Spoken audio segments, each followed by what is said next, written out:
Hello and welcome to the Evercade Retreat. Gene Joke here with a bit of a speculation video. There's 3 carts left to be announced for 2025, and although Blaze have given some hints, there's nothing clear, except they do have quite high expectations for them, and there's some things that people have been waiting for and hoping for. But of course that could just be marketing spiel. I mean, they're never going to say, yeah, we've got 3 carts coming out, they're a load of crap and everyone's going to hate them, unless they're trying some kind of reverse psychology. Now, I've done videos in the past speculating we might see something like Star Wars, and I've given my reasons why, and well, maybe that'll prove to be true.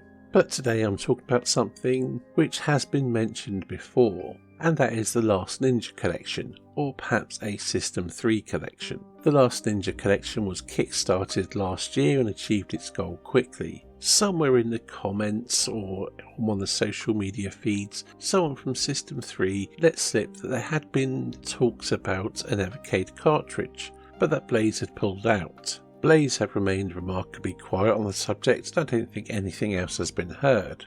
But as far as I'm aware, the Last Ninja Collection hasn't actually been released yet, and is gearing up to a release later this year. Or at least I think that's the case. I couldn't really find a huge amount of information, but looking at the Kickstarter page, that's the impression I got. So could one of these last few carts of the year actually be a Last Ninja Collection, or potentially a System 3 collection? Personally, I'd say it falls into the category of maybe. Given Blaze's release model, it would make sense they wouldn't tie a cart specifically to a Kickstarter, and it would very much tie into a cart that people have been interested in. There was quite a lot of discussion about it back then, so I would consider it a real possibility. But let's say it does happen. Would it be the Last Ninja Collection containing the games that are on the collection that will be releasing for the PS5 and the Switch and what have you? Or would it be something unique to the Evercade?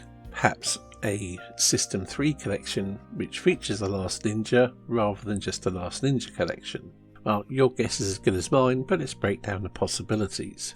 The Last Ninja Collection is set to include The Last Ninja, The Last Ninja 2, The Last Ninja 3, Ninja Remix, International Karate, International Karate Plus, and Bangkok Nights. Not only that, it will include various versions of the games.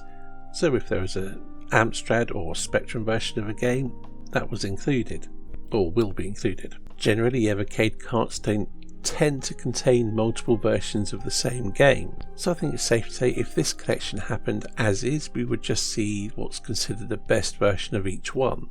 So for those not familiar with the games, the Last Ninja games are isometric action adventures. The first game is quite notorious for some pixel perfect jumping as well, but they are beloved games on the C64 and I think I'll even say the Amiga as well. They are, I believe, System 3's most famous games, well, and International Karate Plus, but I'll get to that. Now, these are games which were very well regarded at the time, although I wonder how they hold up now. I remember finding them quite challenging and frustrating back in the day, but I never really got into the series myself, although my brother was a huge fan. International Karate and International Karate Plus, on the other hand, I was a huge fan of. These are one-button fighting games which I suspect are actually going to hold up quite well. Not something you often say about single-button fighting games from the home micros. And IK Plus, with its 3 fighter matches, was always fascinating, fast, furious fun, and the sort of bonus stages, or whatever you want to call them, were quite entertaining too.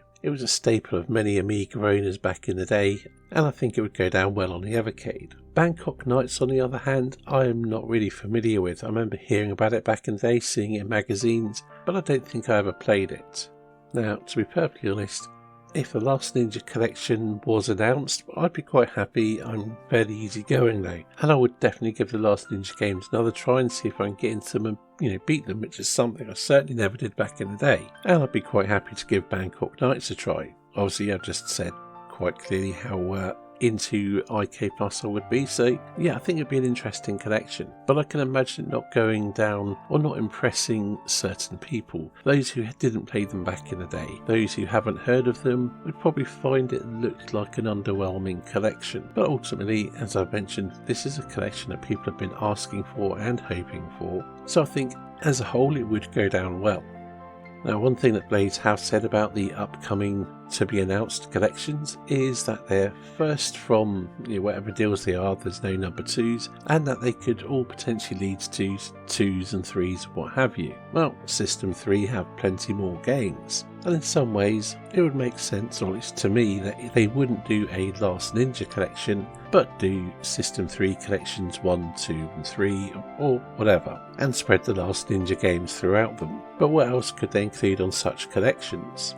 Well, there's Myth History in the Making. This is an action platform adventure which started life on the C64 and ZX Spectrum and was later ported to the Amiga with enhanced graphics and a sort of a change in visual style. Generally, I think it's better or more well regarded on the 8-bits, although I was a fan of the Amiga version back in the day.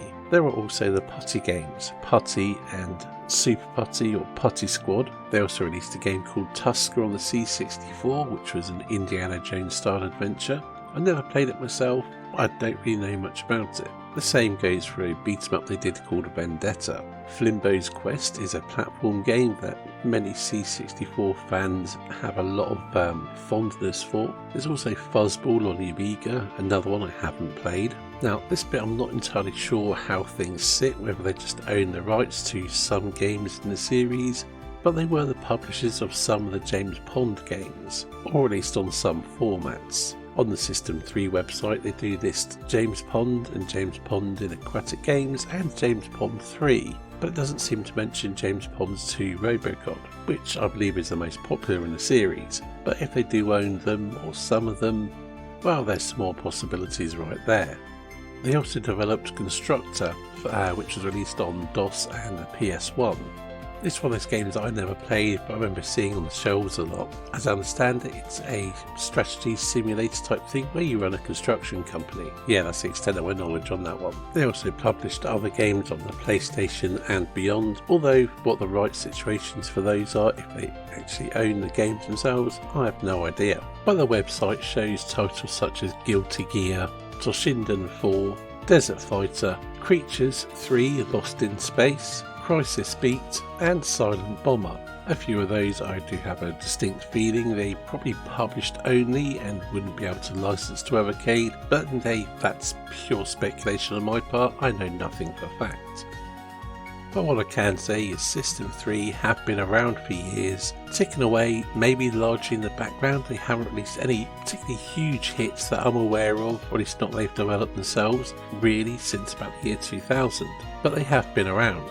You've probably played a number of games they've released and not even realised it as they released them under the Play It label. But regardless, I think it's safe to say that the stuff the Evercade user base would be most interested in will be their C64 and Amiga titles. But I wanted to demonstrate that there is potentially quite a lot more that they could have offered for the Evercade. Anyway, that's enough speculation for one video. I hope you found it mildly interesting and informative, and ultimately I guess time will tell as to whether I'm near the mark or not. Alright, thanks for watching and I'll see you in the next video.